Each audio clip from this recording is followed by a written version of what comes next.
Hello, welcome back, or welcome to my channel. My name is Jack Blade. Today we're doing a tips and tricks video in Satisfactory, and we're specifically looking at plastic and rubber loops, where we're looking at the recycled plastic and recycled rubber alternate recipes. Let's not dilly-dally, and let's get into this. This is meant to be you should be able to use this as like almost like a play-along. So I'm going to be very detailed. When it comes to this is a full 600 node.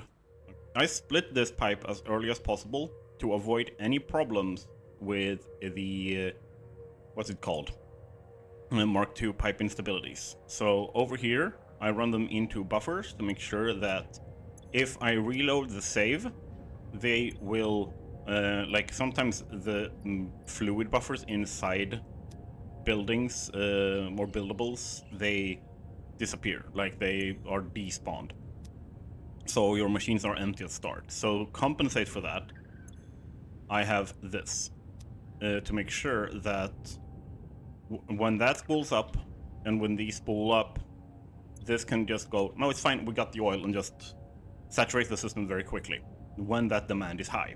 And we are making, in the first set, we're making fuel. The entire key to how to make a loop function for rubber or plastic is the fuel. They're a little bit different, but this is the rubber side. So we are making 5 times 40 fuel and 30 polymer resin per minute. We need both of them. We need the byproduct as well. The fuel is run into a large industrial fluid buffer. And the reason for this is that same thing as before, we want to make sure that we can saturate. It is also for a sanity check.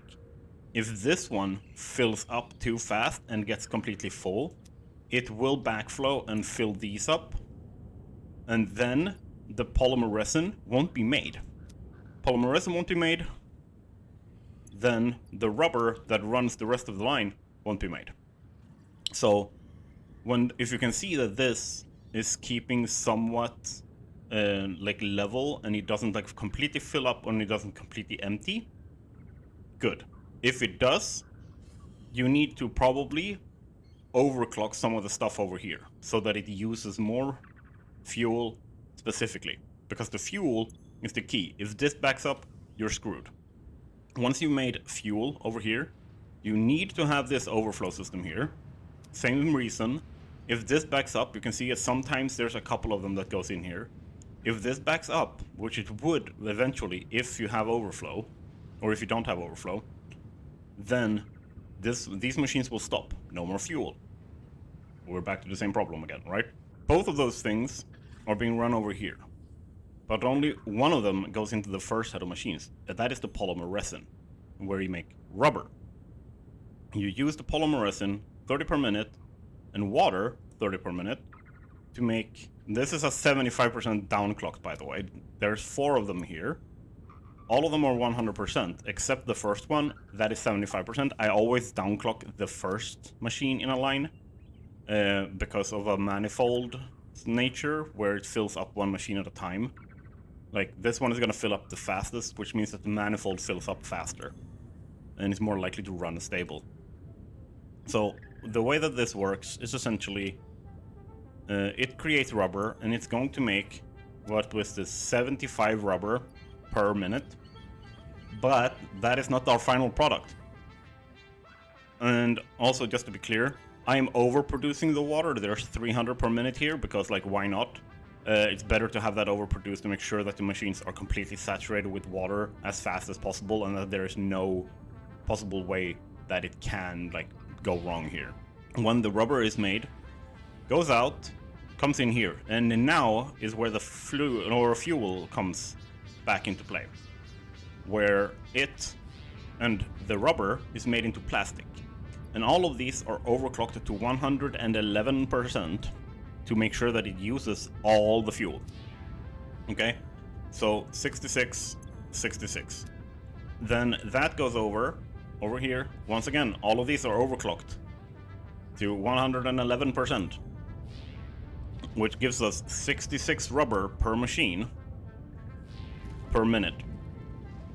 And we started with nothing but polymer resin, making 75 rubber over here.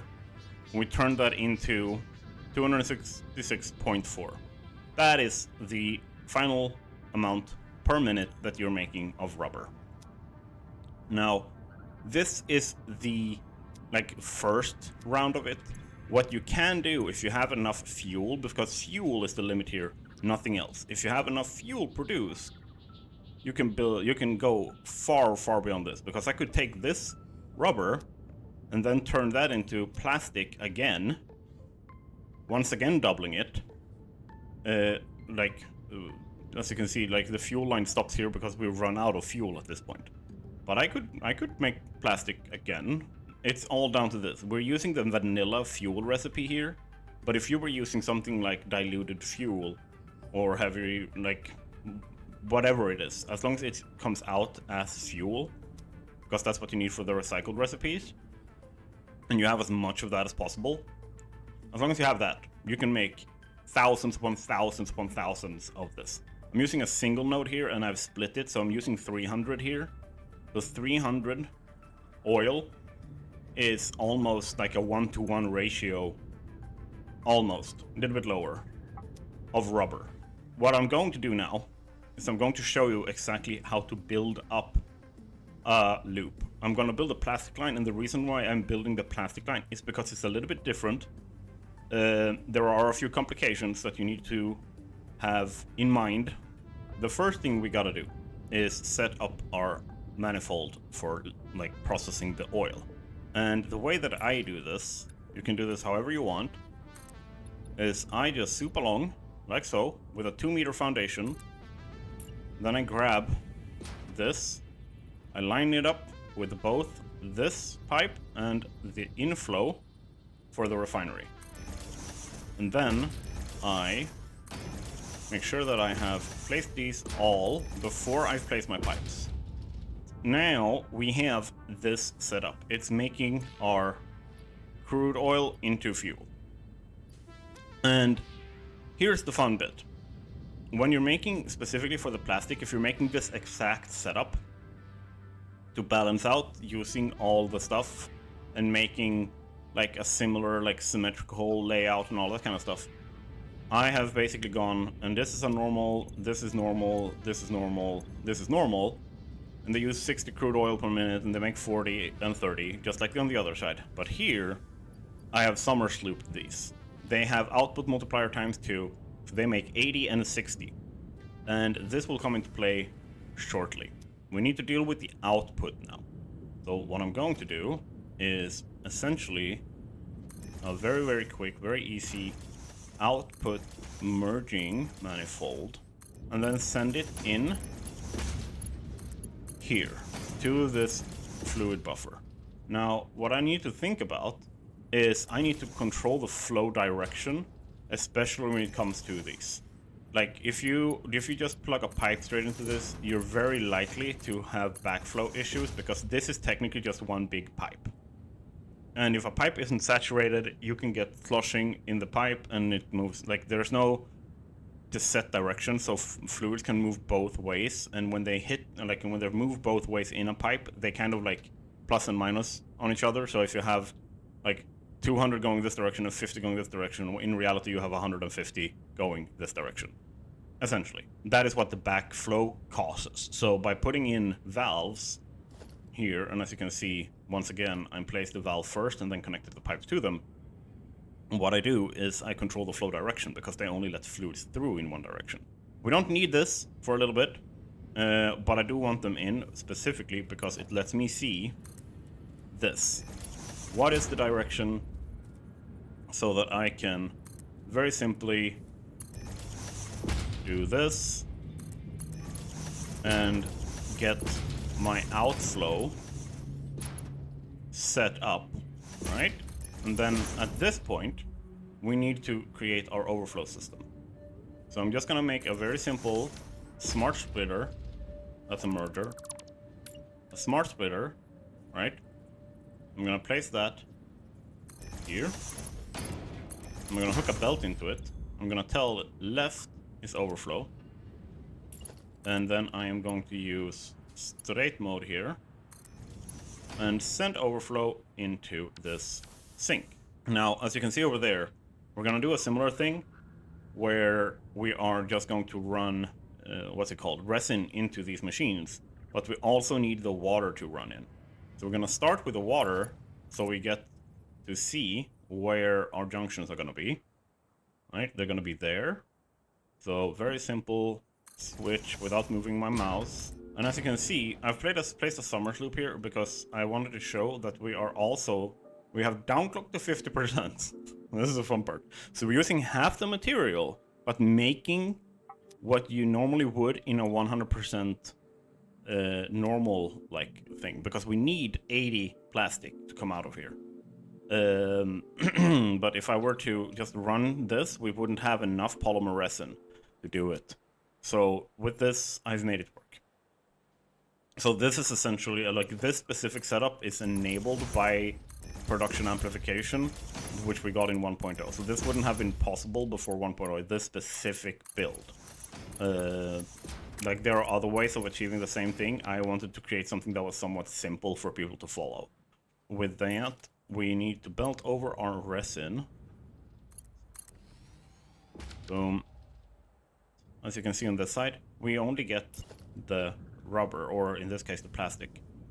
And I'm going to, I always make this a little bit more distance and stuff like that. I tend to want to do that so that you guys can very clearly see what I'm doing. With that plastic setup, we now need to run this specifically in here. And as you can see, I've run the line so that the input is on the inside this time. And the reason why I'm doing this is to keep it as simple as possible. So once again, we are going to try and keep a little bit of a distance, but we're using a splitter. And we're going to put in all of our plastic into these two, and then we need our fuel from over here. So I'm gonna find that line specifically, make a nice horizontal to vertical there. We got a nice straight line. Stop beforehand there, and then go up. We still need to make the manifold here, right? So what I'm going to do is I'm going to do this so that I can place in our junctions, and then we can connect in the pipe, and we have fuel coming in, we have plastic coming in. What I want to do now, before I connect anything up, is let it saturate. So I'm going to be waiting a little bit because I want the fluid buffer to be like half full, give or take. Sometimes a little bit more, like it doesn't really matter as long as it doesn't actually fill up properly. All right, so it's saturated a little bit. What we're going to do now is very quickly merge our output, and it's making a total of 160 per minute. So now I'm going to run this up here, and I'm going to say, hey, pause here, because now we need to have another splitter line that goes like so, just like before. We also need our junctions, so let's place them in here, 7, and they're gonna be on the same line as before, and be like so. Boom. And then this time I'm going to make sure to use the filter so I can't remove anything except those foundations. There we go. And what we're going to do first is going to saturate the fuel. And the reason for that is it's always better to have them saturated with liquids before the solid objects. Causes less issues because then you have saturated pipes. Saturated pipes equals no problems with flow rate. So what we're waiting for now is all of our machines to properly fill up, and then we're gonna plug them in. And then we're almost done. The rubber is flowing, and if we look here now in the back, I haven't plugged this up yet, because now what we want here is, once again, we want a smart splitter, and we want overflow to go there, and we want the main line to go there. So set up overflow, and just double checking, so I actually did that. Yep. So we want mergers. I'm gonna put this very, very close here. It's a little bit snug, but should work. And now we are getting 320 plastic per minute coming out here, which makes it more than a 1-to-1 ratio with the original oil put in. Boom. Clock speeds are 133.335%. For these, for all of them. Then this is to guarantee the usage of all the fuel. Once again, to prevent blockages causing inefficiency. So, and this one needs to be Somersloops. That one needs to be Somersloops. Like downclock to 50% and then Somersloops here. But now we're making 266.4 rubber per minute, and we're making 320 plastic per minute, using one 600 node. There are variations of this, of course, but if you want a simple, hey, this is my first time building a loop kind of thing, if you build this, you will have plenty of plastic and plenty of rubber. Like I said, I've used one 600 node. You can make 3 times this, still only using the vanilla fuel recipe, because there's 1800 fuel in this oil field. You can probably make thousands and thousands and thousands of this. If you're using the diluted recipes, the diluted packaged fuel, you will be able to make however much you want. Now, if you like this video, remember to like, subscribe, comment, do all those fun things, and love you guys, and I will see you guys in the next video. Have a great one, everyone. Bye!